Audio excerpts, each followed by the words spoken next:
Olá a todos e a todas, meu nome é Roberto do Carmo, atualmente eu sou diretor associado do Instituto de Filosofia e Ciências Humanas, o IFCH, da Universidade Estadual de Campinas, a Unicamp, e membro da Comissão de Publicações do Instituto. A Comissão de Publicações fez, ao longo dos últimos anos, algumas mudanças em sua organização, passando a privilegiar as publicações em formato digital. Com essas alterações, esperamos difundir para a sociedade, de maneira cada vez mais ampla, o conhecimento que é gerado no nosso IFCH. Entendemos que essa difusão do conhecimento é um papel fundamental da universidade pública, como é o caso da Unicamp. Nessa linha de ampliação da divulgação, estamos lançando essa nova coleção de e-books que vamos apresentar hoje, com as teses que são indicadas pelos nove programas de pós-graduação do IFCH, que possuem nível de formação em doutorado. Entendemos que essa divulgação da produção científica de alta qualidade que é produzida no IFCH é uma contribuição importante para a sociedade brasileira, especialmente nesse momento. Com esse objetivo em mente, temos o prazer de receber hoje os responsáveis pelo primeiro e-book produzido nessa nova coleção. Doutor em Ambiente e Sociedade, Isidro Justino Murrari, e a sua orientadora, a professora doutora Leila da Costa Ferreira. A professora doutora Leila da Costa Ferreira é professora titular de Sociologia do Instituto de Filosofia e Ciências Humanas da Unicamp. Ela é também pesquisadora sênior do NEPAM, que é o Núcleo de Estudos e Pesquisas Ambientais da Unicamp. Atualmente, ela é coordenadora associada do NEPAM. Doutor Isidro Justino Murrari é professor da Universidade Eduardo Mondlane, que é uma das melhores universidades de Moçambique e também considerando aí os países de língua portuguesa na África. Da tese desenvolvida no programa de doutorado em Ambiente e Sociedade, que resultou nesse e-book, é o papel da produção científica na institucionalização de políticas ambientais em Moçambique entre 1980 e 2014.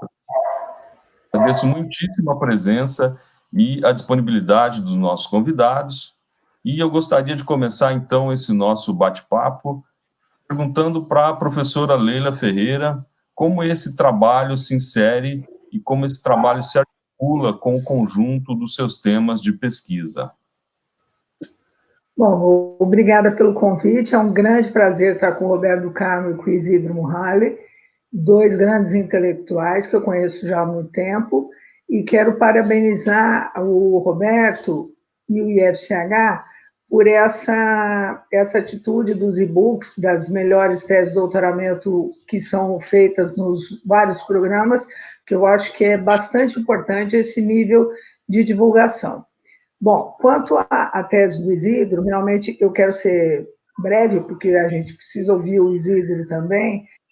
Foi uma das melhores teses de doutorado que eu já orientei, que não são poucas. Eu estou entre graduação, mestrado, doutorado, eu estou quase chegando em umas 90 teses, e a tese do Isidro é realmente uma tese muito importante.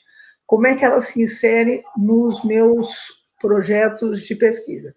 Eu coordeno um laboratório junto ao NEPAM, que é um laboratório das dimensões humanas das mudanças climáticas no sul global.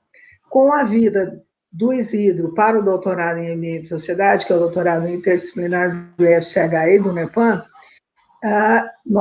e outros alunos moçambicanos, sob a minha orientação e orientação de outros professores, eu resolvi, então, eu estava estudando particularmente naquele momento um projeto da FAPESP China e Brasil, e eu resolvi fazer um novo projeto da FAPESP naquele momento e acoplar Moçambique, então, no projeto, que eu achava que cabia muito bem. Então, além de ser o motor e a tese de doutorado do Isidro, ele também compôs o meu projeto de pesquisa, que foi financiado pela FAPESP, Inclusive, eu pude ir a Moçambique fazer campo, foi um grande prazer conhecer esse país fantástico, fantástico. E o Isidro é nosso colaborador neste laboratório até hoje, e nós devemos, eu conversei ontem com a CRD, que é a editora que nós vamos publicar o nosso novo livro sobre as dimensões humanas no Sul Global, e onde nós estamos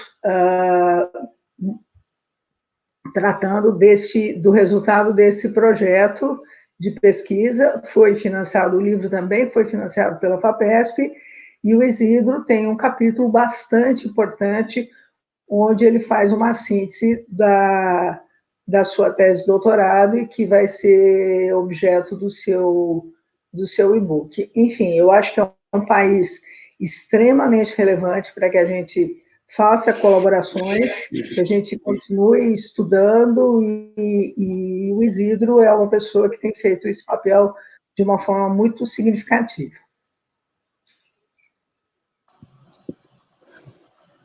Obrigado, professora Leila.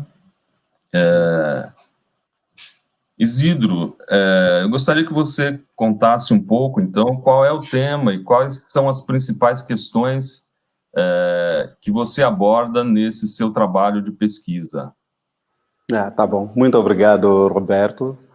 Eu, como sempre, quando eu falo do livro, eu não me canso de agradecer bastante à professora Leila.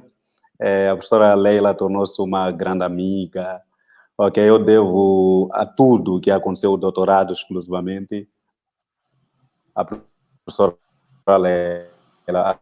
Afinal de contas, foi ela quem me aceitou, foi ela que me iniciou, fez a minha iniciação científica e até chegar a essa obra que atualmente foi lançada. O tema do livro é o papel da produção científica na institucionalização de políticas ambientais em Moçambique, e tem como esse marco temporal 1980 e 2014. Bom, falar da própria, talvez contextualizar de uma forma muito breve, né? E dizer que, na verdade, essa obra, ela não a considero um pouco instigante por falar de Moçambique, mas por ser uma obra que parte de um conjunto de referenciais, faz mais ou menos um resumo do debate, sobretudo, vai levantando as diferentes pesquisas que são produzidas na área ambiental, sobretudo na América Latina, ok? Nessa questão, nessa discussão norte-sul, sujeitos e objetos das pesquisas, né? E demonstra que, na verdade, a América Latina é um centro de produção de excelência, tanto do ponto de vista de referências disciplinares, como interdisciplinares e transdisciplinares. Então, eu, na verdade, me baseio nessa revisão da literatura para tentar buscar esses questionamentos, sobretudo os que se fazem, se bem que a América Latina, ela conseguiu, através das diferentes pesquisas, demonstrar que é um centro de produção de excelência, sentia-se um vazio em relação às produções idênticas ou sobre o ambiente em outros contextos, como a África. Então, a partir desse estímulo, senti-me estimulado a pegar o Moçambique e procurar ver essas abordagens. Então, um dos primeiros pontos é que, sem essa contextualização, a obra em si, ela fica um vazio. A partir disso, eu elegi esse tema, que é o papel da produção científica na institucionalização das políticas ambientais em Moçambique. E, na verdade, a pergunta que foi sendo levantada foi: qual é o papel que essa produção científica, ok, ela vai ter nessa questão de institucionalização de políticas ambientais em Moçambique? Então, foram levantadas 3 questões de pesquisa. A primeira: quais são os eventos e documentos que nortearam essa produção científica? Isso vai perfazer o primeiro capítulo da obra. E, em segundo plano, e dando continuidade, sequência a esse primeiro, quais são as referências, ok, que vão nortear a política, que é uma das primeiras políticas sobre o ambiente em Moçambique? E no final do terceiro capítulo, ele procura identificar exatamente quais são uma questão que ela é pouco discutida, por exemplo, na questão moçambicana, e se calhar em outros contextos também. Quais são as categorias de trabalhos científicos que nortearam essa produção, aquilo que, se nós tivéssemos que dizer, estamos a falar de uma produção científica sobre o ambiente em Moçambique, foram elaborados. Então, de uma forma geral, mais ou menos, são essas as questões, e depois vai se problematizando, né? Digamos, aquelas sinergias que se estabelecem, porque nós sabemos que a pesquisa não é só o autor em si, existem várias, é preciso institucionalizar a pesquisa, é preciso se financiar, entre outras questões que são desenvolvidas lá já no último capítulo. Obrigado. Muito obrigado, Isidro.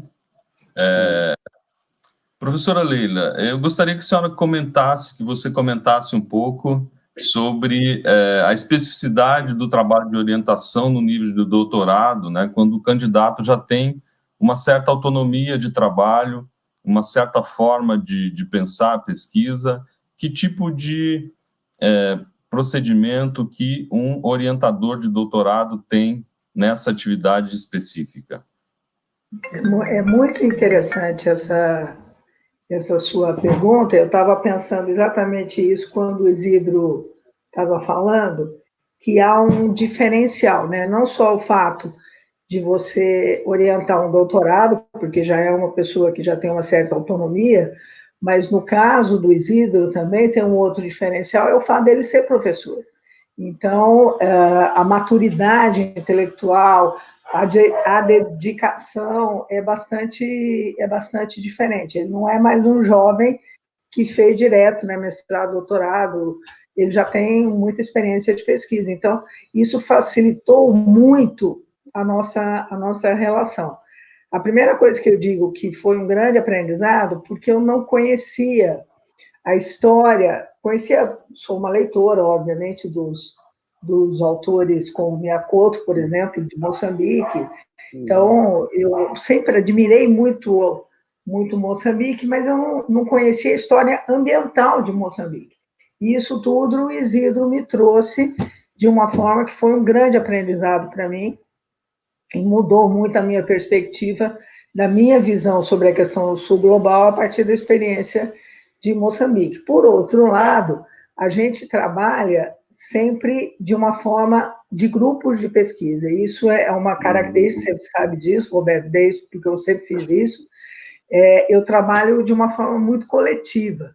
Então, essa orientação, ela também é uma orientação que passa entre o orientador e o aluno, que não é mais aluno, mas é o pesquisador, mas que também é feita com os outros colegas. Principalmente no caso de um doutorado interdisciplinar, essa coisa é muito importante, muito interessante, porque faz com que os outros colegas, que são engenheiros, advogados, climatólogos, etc., participem também coletivamente da elaboração da tese. Inclusive, eu acho que é importante a gente colocar, no doutorado em Ambiente e Sociedade, por ser um doutorado interdisciplinar, o doutorado exige um orientador e um co-orientador. O orientador de uma tese e o co-orientador de uma área de conhecimento. Eu sou cientista social, então a gente tinha que ter um co-orientador de uma outra área do conhecimento, que é o Jurandir Zulo, que é o climatólogo. Então, toda essa parte de climatologia mesmo, da parte da ciência do clima, foi orientada pelo Jurandir. E o Isidro, por ser professor e por ser uma pessoa mais madura, ele fez a tese muito com a literatura que eu passei, mas também com muita autonomia autoral. Então, a tese é realmente uma tese autoral e eu acho que cabe perfeitamente como uma obra que deve ser lida por todos nós e vai ser uma obra de referência, tenho certeza absoluta, tanto no nível nacional quanto no nível internacional.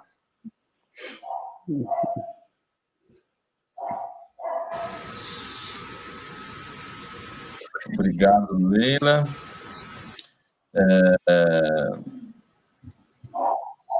Professor Isidro, eu gostaria que você já comentou um pouco sobre a abordagem metodológica que foi utilizada no seu trabalho, né, sobre como foi construída a análise, mas eu gostaria que houvesse também um pouco mais de comentário sobre isso, sobre as dificuldades desse processo, e quais foram os achados da sua pesquisa, e quais foram as novidades que trouxeram aí, que foram identificadas a partir do seu trabalho.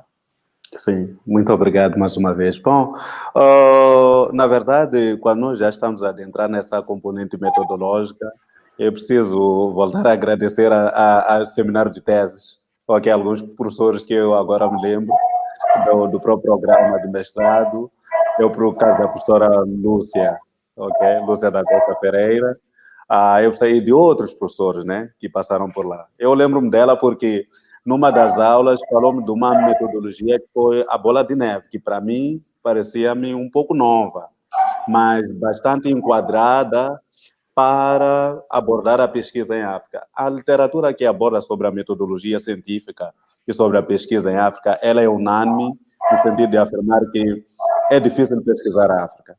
É difícil pesquisar a África, primeiro porque ainda não existe essa tradição de digitalização dos dados. Os dados não estão disponíveis na internet. Dois, porque, digamos, ainda funcionam aquelas fichas, ok? Aqueles hard copies que estão organizados, associados às bibliotecas que nem sempre são bem organizadas, mas com essas crises, os eventos extremos, algumas dessas bibliotecas foram, digamos, perdendo os dados, ok? Então, na verdade, foi um grande desafio. Então, em função disso, eu pesquisei primeiro, vamos falar do primeiro capítulo, que nesse caso foi a eventos e documentos da institucionalização ambiental em Moçambique, que visava principalmente fazer um levantamento de todos os documentos que nortearam esse processo de institucionalização e também eventos, né? Porque tivemos alguns eventos como a guerra civil, tivemos o processo de mudança do marxismo político, né? Do marxismo-leninismo para o sistema multipartidário. Então, a ideia era analisar como é que esses processos foram impactando na forma de olhar cientificamente a questão do ambiente. Então, para conseguir apurar, além dessa pesquisa bibliográfica, houve a necessidade de identificar alguns autores, alguns, infelizmente, já não fazem parte do mundo dos vivos, alguns estão a trabalhar fora do país ou do continente, mas em si eu fui, através da bola de neve, contactando alguns colegas meus da própria universidade e de outros centros de pesquisa de excelência em Moçambique, que foram me recomendando os diferentes autores, a partir de autores e obras disponíveis. Em função disso, fui colecionando, digamos, esses dados. Depois fiz a sua análise, né, numa primeira fase, o primeiro capítulo. Então, no primeiro capítulo, se tivesse que falar um pouco dos resultados, seria mais ou menos, foi possível ver que existem eventos específicos que muitas das vezes não se fazem, não é típico analisar-se, né? Esse tipo, como a guerra. Como é que a guerra pode impactar na forma como, na disposição dessa base de dados em relação ao ambiente, né? Isso está lá, acho que os leitores terão que ler um pouco para poderem apurar esses assuntos. Mas também, digamos, foi possível fazer um levantamento que é de base. Não é fácil, desde 1980, que até, na verdade, desde um pouco, até 1975, ter que fazer essa reconstrução de todos os documentos, e alguns deles estavam numa biblioteca privada de alguém em casa, não nessas bibliotecas públicas. Mas foi possível, essa metodologia, conseguirmos reconstruir esses dados todos, ok? Para lá. Digamos, no segundo capítulo, nós falamos, por exemplo, das principais referências que nortearam o processo da publicação dessa política ambiental em vigor em Moçambique. Então, para ela também usou-se mais o estudo de computador Earth Study, okay, que também foi permitindo e replicando também essa metodologia, digamos, de bola de neve, foi possibilitando o acesso a alguns documentos e também consubstanciando com alguns referenciais teóricos, daqueles que eu já falei anteriormente, permitiram, por exemplo, fazer o levantamento e verificar que, afinal de contas, apesar de ser um documento político, esse documento político faz jus àquela questão que é apresentada por Beck, né? Que a ciência, ao mesmo tempo, ela vai criar esse processo de cientificação da política, né? No sentido de que ele, apesar de ser um instrumento político, ele é orientado pela ciência, a sua elaboração. Por fim, que é o terceiro capítulo, né, que é a identificação, digamos, das referências, das presenças e ausências científicas nesse processo. O debate aí foi mais também para discutir essa questão positivista, que eu julgo que existe um pouco aqui em Moçambique, de muitas das vezes temos uma tradição de olhar as ciências sociais, mas não com propriedade para discutir essas questões ligadas ao ambiente. Muitas das vezes aqui os cientistas são mais os engenheiros, agrônomos, são mais os engenheiros ambientais. Atualmente a minha universidade introduziu isso. Ou seja, os cientistas naturais, no sentido de Kuhn, né? Thomas Kuhn. Então, a ideia foi tentar ver realmente em que medida existe essa interdisciplinaridade, digamos, dentro dessa discussão. Entretanto, foi realmente possível verificar que, apesar de já haverem alguns debates que iniciam essa discussão no campo das ciências sociais, de fato, ainda existe uma preponderância desse debate, mas feito exclusivamente dos cientistas naturais. E há uma necessidade de se ampliar esse debate todo, ok? Mas também houve essa questão de verificar as categorias científicas, né? Quais seriam? Se eram comunicações científicas, eram artigos científicos publicados nessa área, eram dissertações, eram teses, etc, etc. Viu-se... É engraçado que essa análise, apesar de ser uma análise focada no ambiente, foi suscitando outras questões bases para o processo da institucionalização da ciência em Moçambique, que foi descobrir-se a partir da pesquisa. Verificamos que, não, afinal de contas, existem elementos básicos que até não precisamos ir muito longe. O próprio Brasil pode ser uma experiência, como, por exemplo, a institucionalização que é feita, a organização, a forma como a própria pesquisa é financiada. Eu faço ainda no terceiro capítulo essa comparação, olhando, por exemplo, o Instituto de Bolsas aqui em Moçambique, e ver como, por exemplo, a FAPESP, que é uma agência de fomento à pesquisa, está aí organizada. Como é que as universidades também, elas se organizam como tal, porque tem um professor que é professor titular, e ele, o financiamento, ele se responsabiliza diretamente, ele comunica diretamente com a agência de fomento, e vai tendo como sua base os seus diferentes alunos a liderar. Aqui em Moçambique não é assim como se faz.